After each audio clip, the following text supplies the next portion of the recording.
Boa tarde a todos. Que Jesus nos abençoe a cada um, nos inspire a cada um e que todos nós sejamos guardados junto dele em paz. Eu agradeço o convite que Célia me fez para estar aqui. Já tem um tempinho que eu estive aqui, acho que uns 4 anos, né? Foi na Fazenda Modelo ainda. Acho que já é o 3º ano que realiza aqui, né, esse evento. Então já tem um tempinho, eu estava com 18 anos, mais ou menos. E na relatividade do tempo, desses 18, cheguei aos 54 em 3 anos. É uma alegria poder estar aqui e conversar um pouco sobre a proposta espírita, nessa cidade de clima tão acolhedor, tão agradável, que é uma terra, é uma cidade que é um dos ícones do movimento espírita. É aqui que nós tivemos a chegada de Chico e o maior tempo, né, do seu trabalho. Então a gente sente bem nesse clima amoroso dessa cidade e num clima amoroso das pessoas que nos recebem. E vamos conversar um pouco dentro dessa proposta de Jesus, Kardec, Chico e o Evangelho perene, o Evangelho sempre. Vamos conversar um pouco sobre essa questão, então, sobre esse aspecto do momento que nós vivemos, esse momento contemporâneo, e o que o Espiritismo pode, de certa forma, contribuir para o nosso dia a dia, para a nossa vida em sociedade. E tudo tem um tempo para que ocorra, né? As coisas não acontecem da noite para o dia, as coisas não acontecem de forma imediata, como dizem os físicos, a natureza não dá salto, a natureza vai por etapa. Se nós olharmos o mundo, a terra onde nós vivemos, ela tem mais ou menos 4,5 bilhões de anos. E há mais ou menos 2 milhões de anos é que nós, os seres humanos, estamos por aqui. Ou seja, a Terra ficou 498 milhões de anos sem que nós estivéssemos por aqui. E há mais ou menos 2 milhões de anos fomos chegando por aqui. Então vejamos que tudo na natureza se encadeia a um processo, nada é de forma abrupta. E assim é o nosso processo de conhecimento, de desvelamento da realidade espiritual, de desvelamento da nossa própria realidade existencial. E assim nós observamos quando olhamos o livro do Velho Testamento, o Eclesiastes. E lá verificamos no capítulo 3, também versículo 3º, que escreve: todas as coisas têm o seu tempo, e para cada ocupação chega a sua hora. E aí eles dizem, diz o autor, há tempo de ir, há tempo de vir, há tempo de chorar, há tempo de sorrir, há tempo de espalhar, há tempo de recolher, há tempo de semear, há tempo de colher. Então tudo tem o tempo. E na linguagem velho-testamentária e mesmo neotestamentária, nenhum tempo é cronológico, nenhum tempo é quantidade de anos. Sempre na linguagem velho ou neotestamentária, tempo é maturação, tempo é época, não é data. Até porque nós não temos nenhum instrumento que meça o tempo. Por mais que nós tentemos criar esses instrumentos de medição de tempo, nós medimos outra coisa que não o tempo. Por exemplo, o ano. Um ano não é medida de tempo. Ano é uma medida de espaço. Porque o que é um ano? É o espaço que a Terra percorre em torno do Sol. Isso é um ano. O que é um mês? 1/12 do espaço que a Terra percorre em torno do Sol. O que é um dia? é o espaço que a Terra percorre em torno do seu próprio eixo. Então tudo isso é medida de espaço. Agora, o que é o tempo? O tempo é o desgaste do relógio. O tempo não se mede, o tempo se percebe, se sente, se vive. Então, quando se coloca que há tempo para tudo, não é o tempo daqui a X anos, séculos, milênios, é o tempo até que se tenha maturidade para tanto. Isso a natureza faz, isso a realidade espiritual faz. Então o Eclesiastes vai nos dizer que há tempo para tudo. E se nós olharmos o primeiro capítulo do Evangelho segundo o Espiritismo, e também o primeiro capítulo do livro A Gênese, nós veremos que ali também se coloca períodos de maturação. O período mosaico, o período Cristo, o período Espiritismo, que ali Kardec optou por chamá-los por revelações. E ali ele coloca uma característica mostrando que a ideia se desenvolve tempo a tempo, maturidade a maturidade. Nós vemos, por exemplo, Moisés trazendo-nos uma ideia de um Deus legislador. Não o Deus único, porque Abraão já trouxe a ideia do El Shaddai, né? El Shaddai, o Senhor dos Senhores. Já havia trazido essa ideia, mas era uma relação um tanto epifânica, a relação abraâmica sobre Deus. Epifânica porque se conversava com Deus, recebia visita de Deus na tenda. Então era uma relação um tanto mítica com a realidade de El Shaddai. Moisés ele traz uma outra ideia, que é um Deus que se apresenta, mas apresenta com regras, com normas. Então ele traz essa ideia de um Deus que rege, de um Deus que legisla e de um Deus que acompanha e é supremo a tudo. Um Deus único. Mas ali limitou-se Moisés a trazer-nos essa ideia, e um Deus que falava de uma vida terrena. Uma ideia que não falava de uma sequência de vida. Tanto que observamos os textos gênicos e verificaremos que nesses textos gênicos nós temos uma ideia de ser agradável a Deus quando somos bons, viver muito tempo na terra. Basta olhar no livro Êxodo, o capítulo 20, por assim dizer, 4º mandamento, que diz: honrarás teu pai e a tua mãe, para que tenhas longos dias na terra que o Senhor teu Deus te dará. A ideia era uma recompensa terrena, a ideia era um mundo para viver muito, e depois não se saberia, depois era um sono eterno. Mas as pessoas que andavam com Deus seriam beneficiadas. Se olharmos a estrutura de contar a idade, ali nós veremos a preocupação do autor do Gênesis em dizer que fulano viveu tanto tempo e dividia essa idade, antes de andar com Deus e depois de andar com Deus. A figura mítica, parabólica, Adão, uma parábola, mas dizia: Adão viveu 932 anos, 200 e poucos anos, uma criança ainda, antes de andar com Deus. E 830 e tantos anos depois de andar com Deus, ou 630 e poucos anos. Matusalém viveu 927 anos, 100 e alguma coisa sem andar com Deus, e 800 andando com Deus. E assim vai. Abraão viveu pouco tempo, 300 e poucos anos, 90 anos sem andar com Deus, e 200 e tanto depois que andou com Deus. Ou seja, a ideia era mostrar que seria beneficiado andar com Deus, vivendo muito.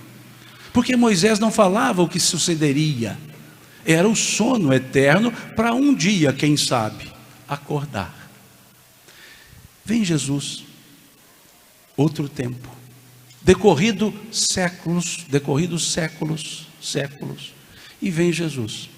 E nesse diapasão mosaico, ele acrescenta um ponto. Moisés falava de uma vida material, terrena, com lances de um sono eterno para acordar na vida terrena de novo e continuar vivendo a vida terrena. E vem Jesus e acrescenta o quê? Meu reino não é desse mundo. E aí vem Jesus e diz, ele não diz assim, opa, esse opa não está no Evangelho, é por minha conta. Ele diz, opa, tem mais. Não é só aqui. Não termina aqui. Não há um sono eterno para acordar de novo aqui e continuar aqui. Ele diz, meu reino não é deste mundo. Então ele nos diz que há outro mundo. Na casa do meu pai há muitas moradas. Se assim não fosse, eu já vou-lhe teria dito, é necessário primeiro que eu vá, para preparar-vos o lugar. Então vejam, meu reino não é deste mundo. E aí então acrescenta Jesus, que a vida continua, e que existe outro mundo, mas ele não descreve como é esse outro mundo. Essas moradas ele não descreveu.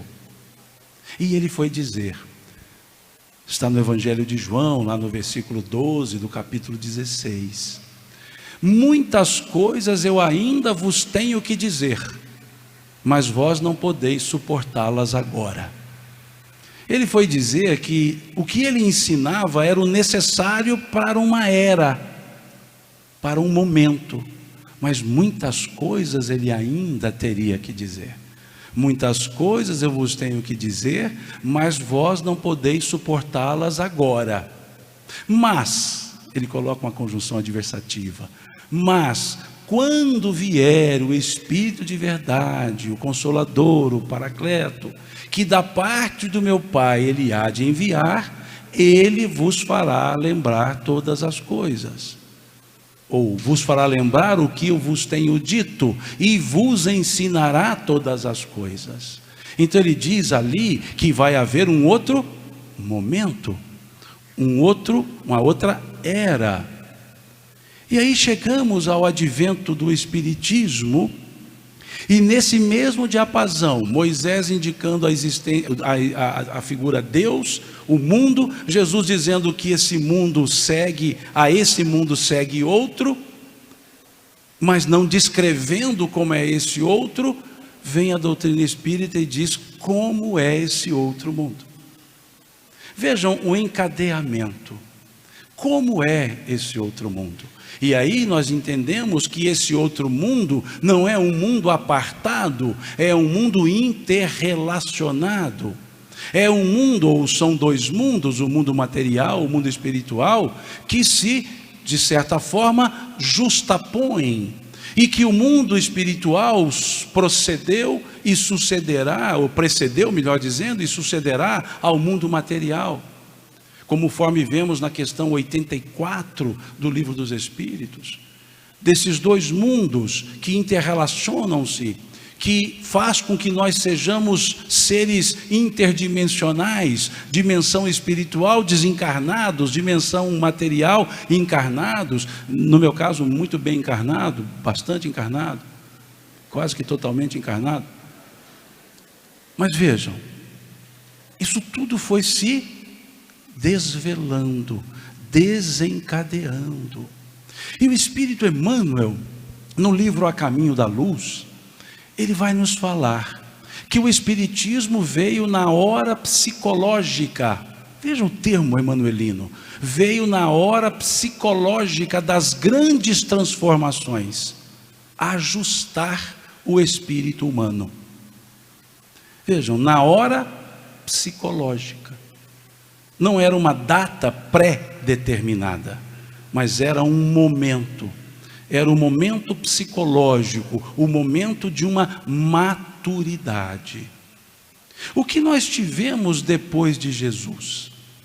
Nós tivemos uma ideia cristã, assim nominada, ao nominar os seguidores de Jesus lá em Antioquia, conforme nos fala o evangelista Lucas no Atos dos Apóstolos, e pela primeira vez em Antioquia foram chamados cristãos. Então ali nós tivemos uma era, um período de um cristianismo não institucionalizado, não fundado, não nesse sentido religioso de religião. Nós tivemos um cristianismo com Cristo presente, com Jesus presente. Depois tivemos um cristianismo com Jesus ausente e os apóstolos presentes. Depois tivemos um cristianismo com Jesus ausente e os apóstolos ausentes e os seguidores dos apóstolos presentes. E depois os seguidores dos seguidores. E depois os seguidores dos seguidores dos seguidores. E depois os que já não sabiam o que seguiam. E aí o cristianismo foi se organizando e se institucionalizando. Concílio de Nicéia, 325, o edito antecedente, em 312, o edito de Milão, em 368, Teodósio, oficializando a religião cristã como religião oficial do Estado romano, e ele foi se institucionalizando, vieram os apologetas, vieram os chamados pais da igreja, e ali foi. Século III, século IV, um século efervescente, Tertuliano, Orígenes, todo esse grupo dos apologetas, e ali foi. E a religião foi tomando força à maneira tal que se tornou o elemento fundamental da sociedade. E dizia Santo Agostinho, credum quia absurdum, eu creio porque me é absurdo. E aí veio a ideia de se acreditar em qualquer e todas as coisas, sem dela ou sem contrapor a ideia de uma racionalidade. E aí a religião passou a ser a medida de todas as coisas. Todos nós passamos a viver sob o guante de uma fé obediente, uma fé totalmente cega em relação a quaisquer coisas que fossem além da ideia de uma fé. E assim ficamos. Até que chegamos numa era outra, século XV, século XVI, que seja, de uma outra frase, não credam quia me passe absurdum. Eu justamente não creio porque é absurdo. E aí tivemos a negação da fé. Tivemos a ideia racionalista, primeiro deísta, Deus criou tudo e se ausentou e as coisas andam sozinhas. Depois a ideia da negação de Deus. E aí século XVI, século XVII, século XVIII, tivemos os ensaios materialistas do século XVIII, principalmente a ideia feuerbachiana de Manuel Feuerbach, que trazia um materialismo absoluto. E chegamos no século XIX, ali retomando as ideias também religiosas. Retomando. E contrapondo-se essas duas, religiosa e materialista, até que chegamos no momento em que a humanidade experimentou a fé obscurantista e experimentou a racionalidade exclusivista. E aí chega-nos então o momento psicológico. O momento psicológico correto, em que fé e razão foram trabalhadas como dois extremos. E vem-nos a ideia espírita, que Kardec nesse sentido traz em termos de materialização, a frase unindo fé e razão, dizendo que fé inabalável, fé inquebrantável, é a fé que enfrenta a razão face a face, em qualquer época da humanidade. Ali era o que Emmanuel chamou então de momento psicológico, o momento da maturidade para entender que fé e razão não se excluem, não são mutuamente excludentes, uma e outra são necessárias. E vem-nos Kardec, lá no caráter da revelação espírita, do primeiro capítulo, tanto do Evangelho segundo o Espiritismo, quanto da Gênese, do livro A Gênese, dizendo que a ciência sem a religião ficaria impossibilitada de explicar uma série de fenômenos utilizando somente as leis da matéria. E por outro lado, a religião sem a ciência ficaria desprovida de provas. Então ele dizia que essas duas eram necessárias e mutuamente includentes, e não mais excludentes. Isso é o que Emmanuel então chamou de momento psicológico, na hora psicológica. Se a ideia espírita tivesse vindo antes, teria sido abortada.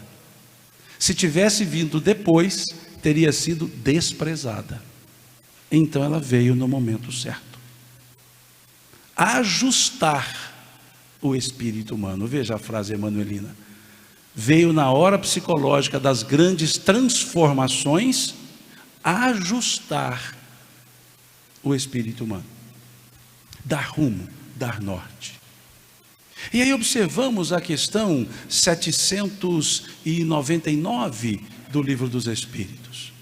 Quando se pergunta sobre a contribuição, qual seria a contribuição do Espiritismo para a sociedade, para o progresso.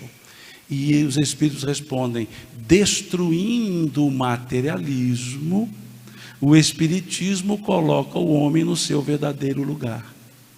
Destruindo o materialismo, que eles ali abrem uma forma dizendo que é uma das chagas da humanidade.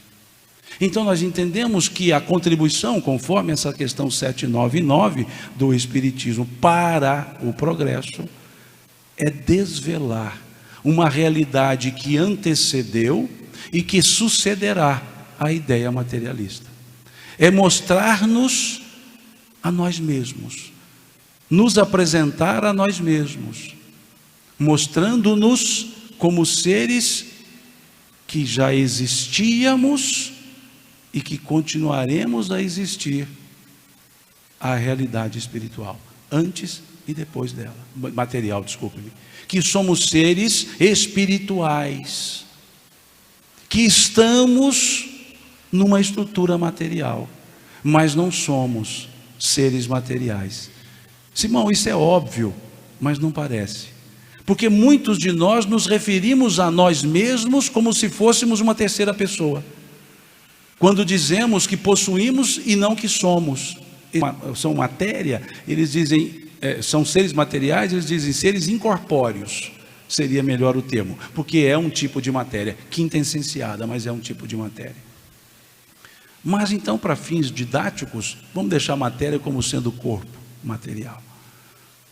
É preciso então que nós transcendamos a isso, que entendamos essa consciência, porque é isso que Kardec nos coloca quando ele fala que a imortalidade da alma é o poder moralizador da doutrina espírita. Isso está lá no capítulo 3 do livro A Gênese. É o poder moralizador da doutrina espírita, sabermos-nos imortais. Porque com isso a nossa ética relacional vai além do interregno berço-túmulo. A nossa ética relacional enxerga o pós-túmulo e entende o pré-berço, entendendo que já existíamos e aqui estamos, e continuaremos a existir, e aqui e para aqui voltaremos. Veja que a ética relacional, quando se entende a imortalidade, ela vai além da convivência material. O senso da imortalidade mata a morte e transforma a morte não numa ida, mas num retorno. Ninguém vai dessa para melhor, volta dessa para melhor, ou pior, não sei, depende das circunstâncias. Mas vejam, é um outro conceito. Morte passa a ser merecimento e não punição, conforme tentou-se reduzir na ideia teológica, inclusive atribuindo a Paulo coisa que não era dele, valendo-se da carta aos Hebreus, tentando atribuir a ele uma teologia de uma morte punitiva, e ele vai dizer justamente o contrário, né? Onde está, ó morte, o teu grilhão? Onde está, ó morte, a tua vitória? O grilhão da morte é o pecado, e Jesus lavou o pecado, linguagem paulina. Então nem ele falava isso. Mas percebamos, nesse sentido então, morte é merecimento, por quê? Porque na questão 132 do Livro dos Espíritos, falam-nos os Espíritos, que estamos encarnados com a finalidade evolutiva.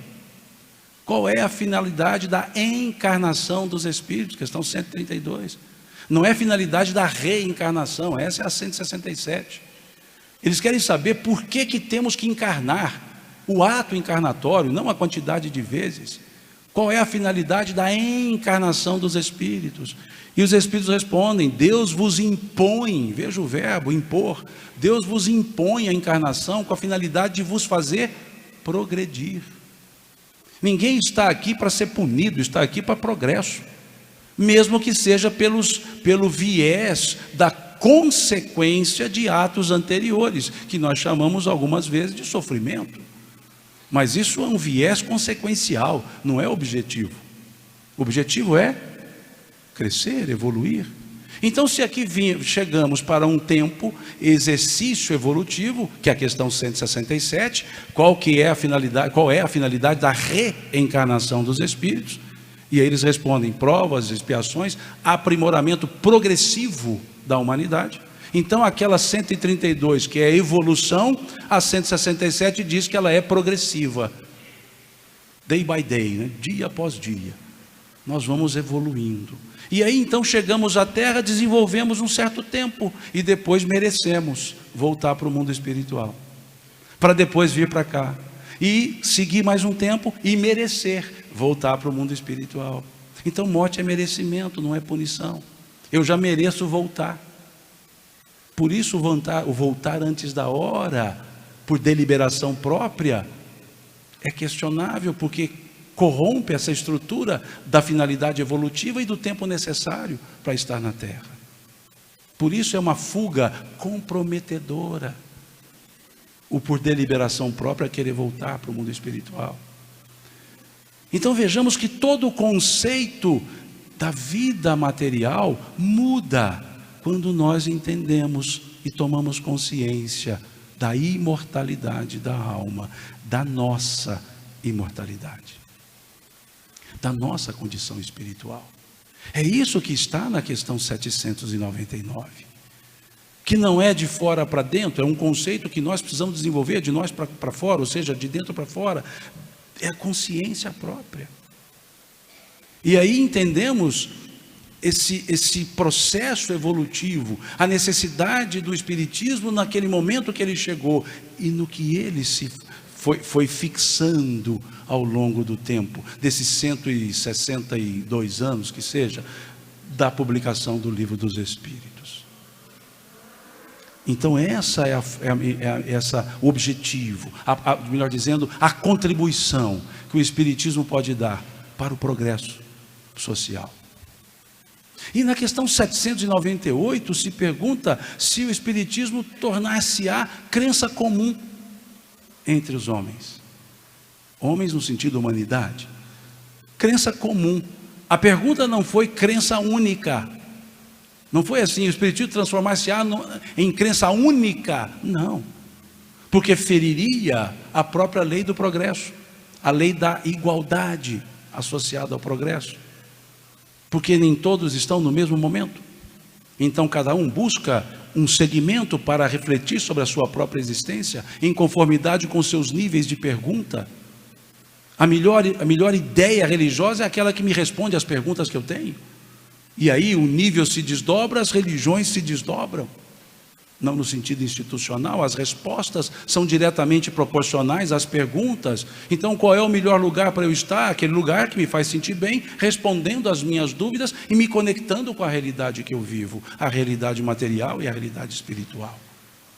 E aí então, nessa questão 798, se pergunta, justamente nesse sentido, se o Espiritismo tornar-se-ia a crença comum. E aí eles respondem: sim, pois chegou a hora de ele tomar o seu lugar entre o conhecimento do mundo. O que é crença comum? É aquela que permeia, que está ali naturalmente. Mineiramente falando, é aquele trenzinho que está ali, que todo mundo sabe e utiliza. Que aquele que não é espírita diz assim: na próxima encarnação eu resolvo isso. E aquele que fala assim: eu não creio em espíritos, mas que eles existem, como o ditado espanhol: Eu não creio em las brujas, pelo que las hay. Elas existem, tá? Mas eu não creio. É essa a lógica, é o comum. É aquele que diz assim: olha, isso deve ser influência espiritual. Ah, você é espírita? Não, eu sou católico, eu sou evangélico. É isso que é a crença comum. Por quê? Porque esses fatos são reais. Eles não são criados. A mediunidade é uma realidade. A comunicabilidade dos espíritos é uma realidade. A reencarnação é uma realidade. E se é realidade, ela é natural. E se é natural, torna-se comum. É por isso, não porque vai se impor, não porque se transformou numa teologia espírita que nós não temos, por óbvio, porque a teologia é a maneira reducionista humana de entender Deus. Já que não dá para eu me elevar para entender Deus, eu tento reduzi-lo. E aí eu crio a chamada teologia, estudos de Deus a partir dos meus próprios conceitos, a partir do próprio reducionismo humano. E aí queremos encaixar Deus nas nossas caixinhas. E isso os Espíritos responderam claramente, né? Pode-se sondar a natureza íntima de Deus? Não. Porque é proibido? Não. Porque é um sentido que nos falta. É o finito tentando compreender o infinito. Por isso a Teodiceia se limitou a 13 questões do Livro dos Espíritos. Na verdade 12, porque a segunda questão não trabalha com a ideia de Deus. Mas das outras 12 trabalham sobre Deus, que a filosofia chama de Teodiceia. E ali trabalha de uma forma tranquila, sem criar reducionismos. Então essa ideia da comunalidade do pensamento espírita. Por quê? Porque aquilo que o Espiritismo nos apresenta não é uma criação, é uma realidade. Por mais que eu negue a reencarnação, ela existe. Por mais que eu negue a possibilidade da comunicação dos espíritos, ela acontece. Por mais que eu negue a evolução, eu evoluirei. Porque é a realidade. E a realidade torna-se comum. Isso é que está colocado. Então, mostrando-nos que precisamos trabalhar com essas realidades. E aí sim, nós que nos colocamos como espíritas, nos dizemos espíritas, essas realidades precisam também serem reais para nós mesmos. Nós então precisamos viver e vivenciá-las, compreendê-las somente? Não, vivenciá-las, senti-las e trabalhar fortemente com essa ideia. Quando o Espiritismo desvelou como é esse mundo outro, ele o fez por que meios? Qual foi o meio pelo qual se desvelou a realidade espiritual? Qual foi o meio pelo qual se descreveu como é esse outro mundo que Jesus havia dito? Pelos canais da mediunidade. Aquilo que o profeta Joel, lá no seu livro, capítulo 2, havia dito. Naqueles dias derramarei meu espírito sobre toda a carne. Veja, naqueles dias, o que são naqueles dias? No momento certo. Naqueles dias derramarei meu espírito sobre toda a carne. Vossos velhos terão sonhos, vossos jovens terão visões, vossos filhos profetizarão. E tempos depois, séculos depois, vem Emmanuel, lá no livro Consolador, respondendo à questão 382 desse livro, quando perguntaram a ele qual é a verdadeira definição da palavra mediunidade. E ele responde em 2 lances. No primeiro parágrafo ele escreve: a mediunidade é aquela luz prometida pelo Divino Mestre, que seria derramada sobre toda a carne aos tempos do Consolador prometido atualmente em curso na terra. Veja como ele vai lá em Joel. Ele vai lá no profeta Joel. E tem espírita que fala que não deve estudar o Velho Testamento. Ele vai lá em Joel. Naqueles dias derramarei meu espírito sobre toda a carne. E diz Emmanuel, a mediunidade é aquela luz que seria derramada sobre toda a carne aos tempos do Consolador prometido. Aos tempos do Consolador prometido. Naqueles dias. Naqueles dias derramarei. Quais eram os dias? Com o advento da doutrina espírita. E não foi só sobre toda a carne, não. Foi sobre todas as mesas também. Porque começou com o fenômeno sematológico, movimento das mesas, tiptológicos, os barulhos, os raps. Vejam.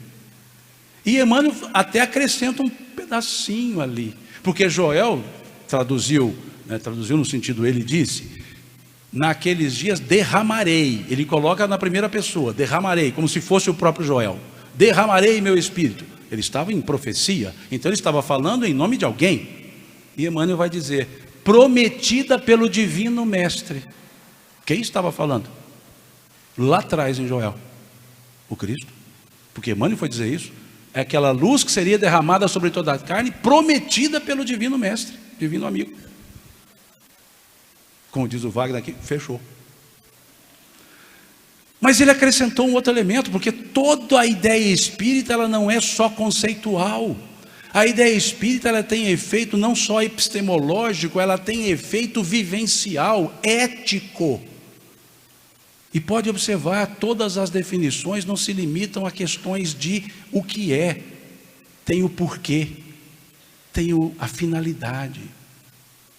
E Emmanuel, no segundo parágrafo, vai continuar descrevendo e dizendo, se a mediunidade tem as suas lutas e os seus percalços, é também a melhor oportunidade de redenção oferecida por Deus aos seus filhos misérrimos.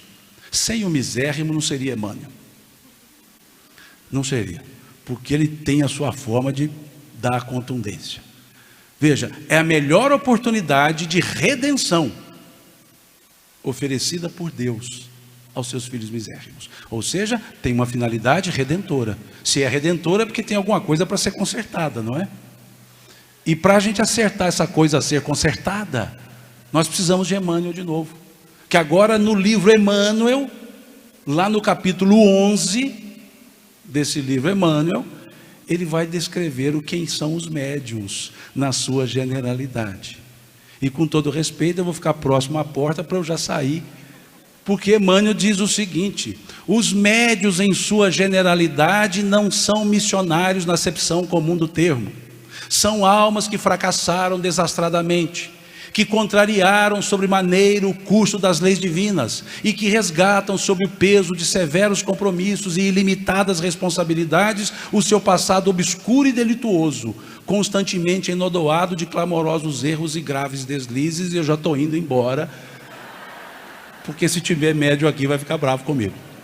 Mas é com Emmanuel, não é comigo. Aí entendemos por que ele fala em redenção. Então aí nós já olhamos a mediunidade como uma oportunidade de redenção, crescimento, evolução. Vejam como os postulados espíritas são todos para construir, para nos elevar, nunca para punir. Vejam como a realidade espiritual muda, como Deus deixa de ser vingativo, aquele Deus lá do Êxodo, do capítulo 20, eu sou o Senhor teu Deus que te tirou do Egito, da casa de servidão, não terás diante de mim nenhum outro Deus, nem a ele prestarás culto, pois eu sou um Deus ciumento, que puna a iniquidade dos pais nos filhos, na terceira e quarta gerações. Mas também um Deus que não é só bonzinho no sentido restrito dessa palavra. Ele é misericordioso, mas não é bonzinho, conforme Jesus foi nos trazer. Quem de vós, se vossos filhos vos pedirdes um pão, dará uma pedra? Se vossos filhos vos pedirdes um peixe, dará uma serpente? Se vós que sois homens maus, fazem boas coisas aos vossos filhos, quanto mais não fará Deus aos seus, sendo Deus todo bondade. Totalmente diferente do Deus ciumento, ou em outras traduções, zeloso, lá do capítulo 20 do livro Êxodo do Velho Testamento. E vem a ideia espírita dizendo, Deus é a inteligência suprema, causa primária de todas as coisas, associando todos esses elementos. E ao mesmo tempo dizendo que é a inteligência suprema, está nos dizendo que tem outras inteligências, Porque se Deus fosse única inteligência, a resposta seria: Deus é a inteligência única do universo. E a resposta foi: Deus é a inteligência suprema do universo. O que é supremo? É o que está acima, porque se está acima é porque é algo que tem que estar abaixo. E quem são essas outras inteligências? Nós, os espíritos. Quando observamos então, na questão 76 do Livro dos Espíritos, que definição pode se dar dos espíritos? São os seres inteligentes da criação, povoam o universo dentro e fora da matéria. São os seres inteligentes. Questão número 1, inteligência suprema. O que nós temos na questão número 1? Substantivo, inteligência. O que nós temos na questão 76? Adjetivo, inteligente. Veja que não é um adjetivo que está na questão 76, não é um substantivo, é um adjetivo, é uma qualidade. Então vejamos que Deus é a inteligência, nós possuímos a qualidade dele, somos inteligentes. Inteligência é a perfeição, inteligente é a perfectibilidade, capacidade de nos aperfeiçoar. E só nos aperfeiçoamos porque trazemos a qualidade da perfeição em potencial. Por isso a evolução é um determinismo, porque é um impulso natural da perfectibilidade. Vejam, e é o que está no Gênesis, no capítulo 1, no versículo 27. E Deus criou o homem, faltam só 10 minutos. E Deus criou o homem e mulher os criou, a imagem de Deus os criou. Veja, simbólico. E o Livro dos Espíritos vem dizendo que esse simbolismo é real, porque nós só trazemos em nós a essência do Criador. Por isso, num processo metonímico, numa figura de linguagem metonímica, nós nos chamamos de deuses. A metonímia é uma figura de linguagem que você cria substitutivos. Você vai se referir à obra e chama a obra pelo autor. Em vez de dizer eu vi o quadro da Mona Lisa pintado por Da Vinci, eu vou dizer eu vi Da Vinci. Não vi nada, eu vi foi o quadro que ele pintou. Mas a metonímia permite fazer isso. Eu li Machado de Assis, não, eu li suas obras. Isso é a figura metonímica. Então, quando o autor cria, ele coloca na sua criatura a sua característica. E aí entendemos porque inteligente na 76, inteligência na número 1. Trazemos as características em potencial da divindade. E aí entendemos por que Jesus chamou a atenção. Capítulo 10 do Evangelho de João.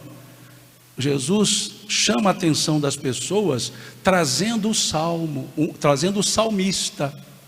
Porque muitos dizem, Jesus falou, vós sois deuses. Jesus nunca falou isso. Quem falou isso foi o salmista. Jesus, no capítulo 10 do Evangelho de João, pergunta: o salmista não disse, sois deuses? Ele só traz a pergunta, que é mais forte do que se ele tivesse dito. Porque ele disse, o salmista não disse, sois deuses? Por que não agis como tal? Opa, também não está no Evangelho esse opa. Espera aí, então quer dizer que eu tenho uma essência divina? E os Espíritos disseram, claro que tem. Leia a questão número 1 e a questão 76, ponto. De O Livro dos Espíritos, lógico. Então vejam o que o Espiritismo nos traz, para que nós mudemos os nossos conceitos existenciais, e mudando os conceitos existenciais, mudemos o conceito de vida, porque para nós, talvez não pensemos, não temos observado, ou não tenhamos observado isso, muitas vezes nós queremos dar como sinônimo à palavra vida, a palavra encarnação. E encarnação não é sinônimo de vida. Encarnação é uma etapa da vida, mas não é sinônimo. Eu não posso substituir eu vivo e eu encarno. Não, encarnar é uma coisa que está dentro da vida. Mas a vida é muito mais do que a encarnação. De maneira tal que eu não tenho mais, e ninguém tem, mais de uma vida. Nós só temos uma vida, que ora estamos encarnados, ora estamos desencarnados, ora encarnado, ora desencarnado. Encarnação e desencarnação são partes da vida. A vida é a mesma. E Kardec deixou isso claro. Capítulo 7, livro Céu e Inferno, Código Penal da Vida Futura, artigo 9º. São 33 artigos só. Artigo 9º, Código Penal da Vida Futura, capítulo 7. Não há uma só falta que não tenha punição, como não há um só ato meritório que não tenha a sua recompensa. Mas as punições e recompensas podem ocorrer na encarnação, na próxima encarnação, em outras encarnações, pois as reencarnações são solidárias entre si, porque pertencem ao mesmo espírito. Vejam, as reencarnações são solidárias entre si, porque pertencem ao mesmo espírito. Ou seja, sou eu, voltando, indo. Voltando quer dizer para o mundo espiritual, indo para o mundo material. Voltando, indo, sou eu. Então estou eu na mesma vida, agora encarnado. Na mesma vida, agora desencarnado. Na mesma vida, agora encarnado. Porque eu sou o mesmo ser, porque senão eu morro, e se eu morrer não existe imortalidade da alma. E quando assim entendemos o conceito de encarnação sendo apenas encarnação, nós entendemos então que tudo o que nos acontece como parte momentânea da nossa própria vida, e não a nossa própria vida. Eu posso perder uma encarnação, mas eu não perco uma vida, porque ela não termina. E entendendo assim a imortalidade nessa vida única de 5 minutos, nós vamos perceber que o momento que mais nos falta é o maior momento, aliás, o momento que nos falta a viver é o maior momento da nossa existência. Porque se eu tenho início, tive início e não terei fim, eu sempre estarei mais próximo do início do que do fim, porque não existe fim. Então a maior parte da minha vida eu não vivi, e sempre será a maior parte da minha vida a que falta viver. Se a maior parte da minha vida, porque é imortal, é a que falta viver, por que eu fico preso às coisas do passado? Por que eu carrego o passado inteiro como se fosse o meu futuro? O meu passado determinou o meu presente, mas o meu futuro também é o meu presente que vai determinar. E por que então ficar revirando folhas para saber quem fomos? Interessa saber quem somos, porque o que somos vai determinar o que seremos. O quem eu fui já determinou o que eu sou. Então a gente começa a virar a página sabendo que estão escritas, mas enxergando as folhas brancas para serem escritas ainda. E aí nós entendemos a força da expressão chiquiana de Chico, quando ele diz então que embora ninguém possa voltar atrás e fazer um novo começo, qualquer um pode começar agora e fazer um novo fim. E a gente deixa de fazer o fim porque está querendo voltar no começo. E não se volta. Dona Joana de Ângeles, inclusive, nos diz que um dos passos para a libertação do sofrimento, que é lá no livro Plenitude, que é justamente esquecer as coisas do passado no passado. Quantas pessoas vivem no passado? Não é no. E é fácil perceber essas pessoas. Essa pessoa chega para você e fala assim, num ar bem saudosista: no meu tempo as coisas eram boas. No meu tempo as coisas eram melhores.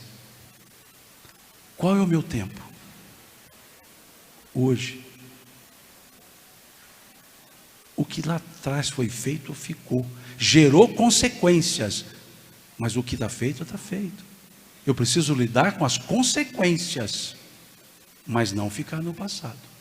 Viver de glórias do passado, viver de tristezas do passado. Viver de glórias do passado, frustração presente. Tristezas do passado, melancolias presentes. E ela foi dizer: deixa o passado no passado. Que é uma frase do Cristo, dito a vários. daqueles com os quais ele se envolveu e aos quais ele levou um atendimento. Vá e não peques mais. Ou seja, olha para frente, segue seu caminho. O passado já está definido. Você já fez, já está. Vamos tocar para frente. Na linguagem do Cristo, aquele que põe a mão na charrua e olha para trás não é digno de me seguir. Vejam como são as mensagens alvissareiras, e todas elas interrelacionadas.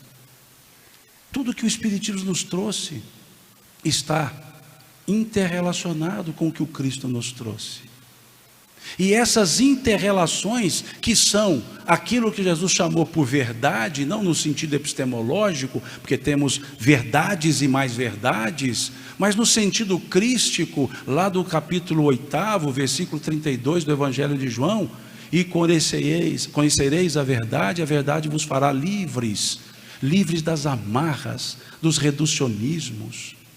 E é justamente esse elemento verdade que é o liame entre Jesus, Kardec, Chico, porque todos propugnavam por essa verdade, a verdade que nós somos espíritos, seres imortais, a verdade da reencarnação, a verdade da comunicabilidade dos espíritos, a verdade de Deus, a verdade da imortalidade, a verdade da evolução. Isso é o liame. Emmanuel foi dizer: Moisés a porta, Jesus a chave. Depois foi dizer também: Jesus a porta, Kardec a chave. E nós podemos dizer: Kardec a porta, mediunidade a chave, e Chico o chaveiro, que foi lá e abriu. E trouxe-nos em abundância essa realidade espiritual, abundantemente, jorrando a mancheias, essa realidade espiritual, para que nós pudéssemos estar aqui hoje, conversando sobre isso. De tão comum que é, a gente já conversa sobre isso. E não chegou a plaquinha de 0 ainda não. E assim pensemos então. Qual é essa contribuição para esse mundo melhor? Abrir os nossos olhos, tirar essa escama da temporalidade e entender que somos seres atemporais, vivendo no momento, vivendo no agora, mas que não é ad infinito o agora, são vários agoras, que nós vamos crescendo, revolucionando-nos, para lidar com as situações adversas com olhos na resolução, no futuro, e não no passado dos porquês. Por que aconteceu isso comigo? Não, mudemos a pergunta: o que fazer para sair disso? Esse é o ponto. Cessar é por quê, libertar é o para quê. Não é por que está acontecendo, é para que está acontecendo. O que eu vou fazer daqui para frente? Numa linguagem não tão assim elevada no sentido espiritual, mas numa linguagem terrena de um sambista: levanta, sacode a poeira, dá a volta por cima. Essa é a ideia do zero. Essa é a ideia.